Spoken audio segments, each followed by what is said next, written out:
Caden and his younger brother Liam survived the apocalypse. They saved 2 spirit eggs at the cost of their lives. Liam didn't hesitate at all. He snatched the fire phoenix girl from the dragon egg, leaving Caden with the ice serpent girl from the frost dragon egg. But then a scorching apocalypse suddenly struck. Protected by the ice serpent girl, Caden safely endured the extreme heat. Meanwhile, the fire phoenix Liam took couldn't handle the intense flames. She burned to death in the blistering heat. With his dying breath, Liam glared at Caden with pure hatred. He cursed him and turned the ice serpent girl against Caden, who then strangled him to death. When Caden opened his eyes again, they had both been reborn. Back to the day the 2 spirit eggs first hatched. This time Liam once again quickly claimed the ice serpent girl. He thought having her by his side would guarantee his survival through the heat. But he didn't know her powers came with a terrible price. She required daily blood to sustain her abilities. Last time Caden was drained dry. The agony of being strangled was still fresh in his memory. Caden glanced at the ice serpent girl beside him. He couldn't help but shudder. According to the beastkin traditions, they were bound to marry the one who saved their life. Originally, Caden was meant to take the fire phoenix, but Liam disliked the ice serpent's cold and aloof appearance, so he stole the fire phoenix Caden had saved.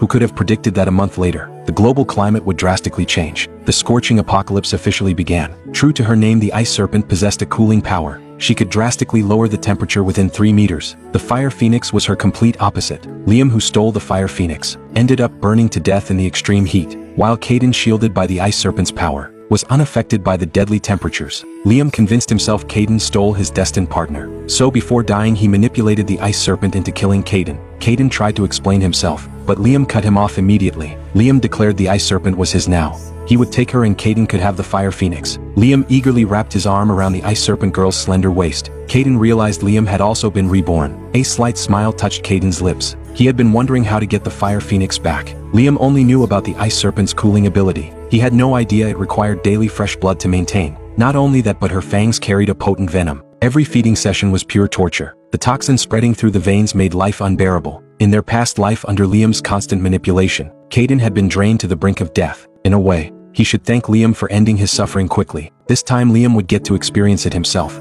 The daily agony of being bitten by those venomous fangs. In the previous life, the ice serpent girl was reluctant to go with Caden. She only obeyed due to her clan's ancient laws, and reluctantly became his wife. But now, hearing Liam wanted to take her, she didn't wait for Caden's response. She slithered over to Liam's side, her tongue flickering. Her voice was cold and dismissive as she spoke. She told Caden that since Liam wanted to take her home, she belonged to him now and Caden should stop bothering her. Caden realized it wasn't just him and Liam who had been reborn. Liam heard the ice serpent's words. His face lit up with barely concealed triumph. He looked at Caden, his voice dripping with smugness. He asked Caden what he thought of that. This was the ice serpent's own choice. Caden could just take that worthless phoenix home. Caden gave a light chuckle. He said if that's what his brother wanted, he wouldn't stand in his way. As Liam walked past Caden, he deliberately slowed down and gave him a haughty look. He lowered his voice and whispered to Caden. He said Caden had no idea the scorching apocalypse was coming. If the day ever came when Caden couldn't take it, and begged at his feet, he might be generous enough to lend him the ice serpent for a few days. Caden smiled to himself. Liam had no clue why the ice serpent really chose him. Caden didn't look back at them. He turned to the newly hatched fire phoenix in the corner. She was huddled up, her feathers still damp and unkempt. Her whole body was trembling uncontrollably. It was a fear etched deep into her bones. Only when she heard Liam say he'd take the ice serpent did her tense body relax a little, but she still didn't dare look up. Caden walked over and softly told her to come with him. She flinched violently and shrank back, asking if Caden really wanted her. He reached out to gently touch her head, but she shut her eyes reflexively. Her entire body went rigid. She even leaned her forehead forward slightly. She pleaded with him not to hit her, saying she didn't mean to. Caden froze his hand in midair. A heavy weight settled in his chest.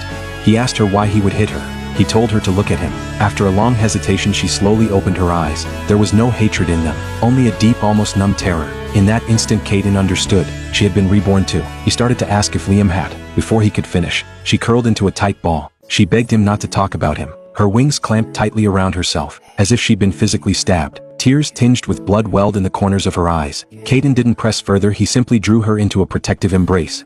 His movements were careful, not overly familiar. He just shielded her. He reassured her that everything was okay now. The Fire Phoenix girl's body still trembled slightly, but she didn't pull away. After a long while, she finally spoke in a whisper. She asked Caden why he had taken her. He looked down at her, his voice calm. He said because she was his. It wasn't out of pity or charity. It was just the truth. Caden left with the Fire Phoenix girl without looking back. She followed closely behind him the whole way, as if afraid she might be abandoned at any moment. After walking Quite a distance she finally spoke up. She asked Caden where they were going. Home, he replied, but it was a bit far. There were no cars here. She might have to walk with him for a while, he said, looking at her. The fire phoenix blinked and spoke timidly. She said if Caden didn't mind, she could take him home. She bent down, offering her back for him to climb on. Caden felt a bit embarrassed. She insisted it was okay. He could get on and she would fly them both back. Not wanting to refuse her kindness, Caden climbed onto her back. He started to tell her which way to fly. She said she didn't need directions, she knew where he lived. Caden was puzzled and was about to ask how she knew, when the fire phoenix spoke again. She said they were home, they had already arrived. Caden was amazed by her speed. It was faster than any airplane. She said airplanes were nothing. She was from the Phoenix clan after all. She lifted her head with a touch of pride. This was the first time Caden really looked at her. She seemed innocent and pure, her lovely face full of youthful naivety and sweetness, completely different from the ice serpent, whose dark eyes held an unfathomable malice and a coldness that didn't match her age. The fire phoenix asked Caden if he wasn't going to praise her. Her eyes looked at him with a hint of expectation. Caden sighed and said she was so good. How could anyone treat her so badly? As soon as he said it, he knew it was a mistake. When he looked at the fire phoenix again, the light in her eyes had dimmed. He quickly apologized. He said he was sorry, he didn't mean to bring it up. The fire phoenix gave a bitter smile. She said the name he called her was nice. Then she asked if she was just a useless phoenix. Before Caden could answer, she continued. She said Liam told her she was useless, that she only made him hotter, unlike the ice serpent. He said she ruined everything for him. He plucked her feathers one by one, stabbed her with needles, broke her beak with pliers, and finally snapped her wings, before throwing her out to die. Compared to the ice serpent, was she really that worthless? She asked Caden again why he had brought her home. She was just a useless phoenix. Caden had suspected Liam mistreated her, but he never imagined such cruelty. Liam was the one who chose her. No one could have predicted the scorching apocalypse. Why blame her for everything? Caden reassured her that wasn't true. He told her to listen, she wasn't what Liam said. She was amazing, far better than he claimed. She said she knew Caden was just trying to make her feel better, but it was okay, she already felt a little better. She forced a smile to ease Caden's worry. He insisted he wasn't just comforting her. She was 1,000 times better than the ice serpent. He told her a secret, he had been reborn too. Her eyes suddenly lit up. Caden told her about his past life, how the ice serpent abused him, draining his blood daily, and ultimately killing him. He shared everything. The fire phoenix seemed deeply surprised by his story. She said that according to their beastkin traditions, they owed absolute loyalty to their savior. No matter how they were treated, they had to endure it. Breaking this ancient rule carried a severe punishment. How could the ice serpent dare do that to him? Caden shook his head with a bitter smile. He said he didn't know either. He asked her what the punishment was. She wasn't sure of the details, only that it was supposed to be extremely severe. Caden said not to worry about it for now. He led her to sit on the couch. He said the scorching apocalypse was almost here. They needed to start preparing. They thought it over.